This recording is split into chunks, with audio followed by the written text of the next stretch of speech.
ओम शान्ति। आउनुहोस् आज फेरि एकपटक स्मृतिको एउटा सुन्दर यात्रामा निस्कौं।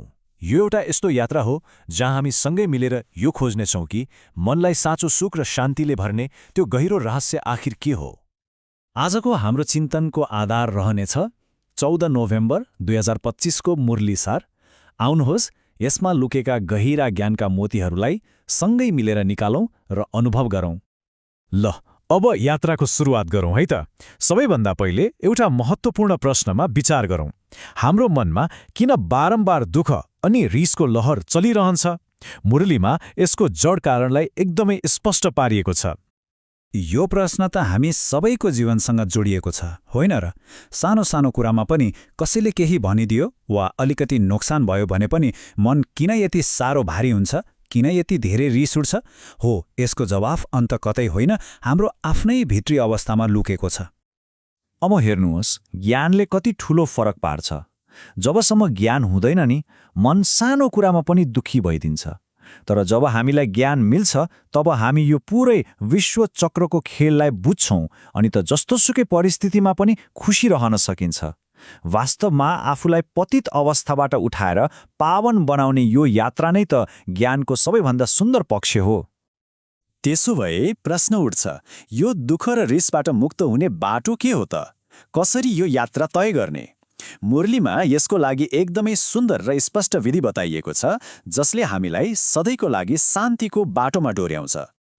एउटा कुरा के स्पष्ट हुनुपर्छ भने यो ज्ञान कुनै किताब वा मानिसले दिने ज्ञान होइन। यो त स्वयं ज्ञानका सागर एक परमपिता परमात्माबाट हामीलाई सिधै प्राप्त हुन्छ।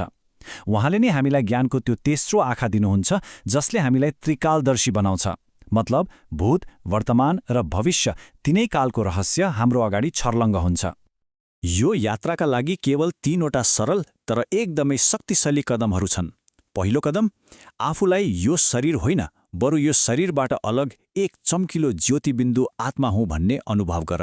दोस्रो कदम, केवल एक परमपितालाई मात्र आफ्नो सारा स्नेहले याद गर।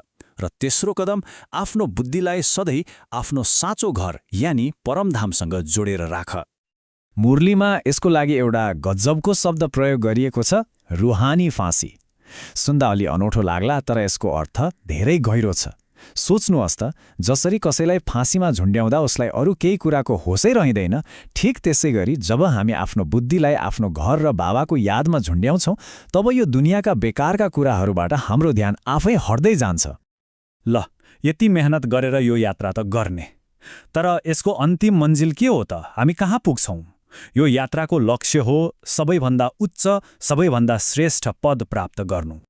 एकछिन कल्पना गरौँ त, दुईवटा दुनियाँ छन्। एउटा दुनियाँ जहाँ चारैतिर दुःख, अशान्ति र अज्ञान छ, जसलाई नरक भनिन्छ। अनि अर्को दुनियाँ जहाँ सुखै सुख, ज्ञान र पवित्रता छ, जसलाई हामी स्वर्ग भन्छौँ। हो, यो ज्ञानको यात्राले हामीलाई यही पतित दुःखको दुनियाँबाट उठाएर त्यो सुखको पावन दुनियाँको मालिक बनाउँछ। यति मात्र होइन, यही ज्ञानले हामीलाई आत्माको 84 जन्मको पुरै चक्रको रहस्य पनि बताउँछ। यो थाहा पाएपछि मात्र हामीले बुझ्छौँ कि यो विशाल सृष्टिको नाटकमा हाम्रो भूमिका कति महान र कति महत्त्वपूर्ण रहेछ। त्यसैले यो स्मृतिको यात्रा भनेको केवल दुःखबाट छुटकारा पाउनको लागि मात्र होइन, यो त आउनेवाला त्यो नयाँ सुन्दर दुनियाँमा सबैभन्दा उच्च पद पाउने बलियो आधार पनि हो। ल, यति धेरै गहिरो कुराहरू त हामीले बुझ्यौँ। अब यिनीहरूलाई आफ्नो दैनिक जीवनमा कसरी लागू गर्ने त? आउनुहोस् अभ्यासका लागि केही मुख्य कुराहरूमा ध्यान दिउँ, जसले हाम्रो यात्रालाई अझै सजिलो र शक्तिशाली बनाउनेछ। धारणाका लागि केही मुख्य कुराहरू छन् जसलाई हामीले सधैँ ध्यानमा राख्नुपर्छ। पहिलो, आफ्नो बुद्धिबाट सबै व्यर्थका कुराहरूलाई निकालिदिउँ। न त्यस्तो कुरा सुनौँ, न बोलौँ। दोस्रो, जब पढ्न बस्छौँ तब आफ्नो बुद्धिलाई यताउता भट्किन नदिई केवल एक बाबासँग जोडेर राखौँ। अनि तेस्रो, सधैँ एउटा मिठो नसामा रहौँ कि हामीलाई पढाउने अरू कोही होइन, स्वयं निराकार बाबा हुनुहुन्छ। र अन्तमा, आजको वरदानले हामी हरेकको महानतालाई याद दिलाउँछ। बाबा भन्नुहुन्छ, हरेक बच्चा अहिले विश्वका सबै आत्माहरूमध्ये महान छ र भविष्यमा सारा विश्वको लागि पूजाको योग्य बन्छ। कति सुन्दर वरदान! आजको स्लोगनले पनि एउटा धेरै शक्तिशाली सूत्र दिएको छ, जब हाम्रो भित्री स्थिति सधैँ ईश्वरीय खजानाले भरिपूर्ण र सन्तुष्ट रहन्छ, तब बाहिरका परिस्थितिहरू आफै बदलिन्छन्। मतलब बाहिर होइन, भित्र काम गर्नु छ। यही गहिरो विचारलाई मनमा राख्दै आजको चिन्तनलाई यहीँ विश्राम दिउँ। ओम शान्ति।